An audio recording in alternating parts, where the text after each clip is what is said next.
আমাদেরকে আমাদেরকে ফার্মের মুরগি ভেবেছেন? আমাদেরকে কি ভেবেছেন? মেরুদণ্ড ভেঙে গেছে? গোটা বাংলাদেশ না, শুধু পৃথিবীর ইতিহাসে ইউনিয়ন পর্যায়ে, ওয়ার্ড পর্যায়ে এমন গণ আন্দোলন আর হয়েছে? এত মৃত্যু আর হয়েছে?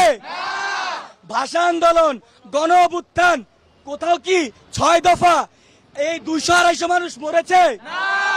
তার মানে কি এই প্রশাসনের বর্বরতা তাদেরকেও ছাড়িয়ে গিয়েছে?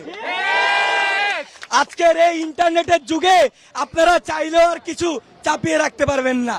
আমরা আমাদের 9 দফার পাশাপাশি আমরা জানাচ্ছি, দাবি করছি, কঠোরভাবে দাবি করছি যে অবশ্যই আন্তর্জাতিকভাবে আমাদের এই সুষ্ঠু বিচার আপনাদেরকে প্রতিষ্ঠা করতে হবে। আমাদেরকে ফার্মের মুরগি ভেবেছেন? আমাদেরকে কি ভেবেছেন?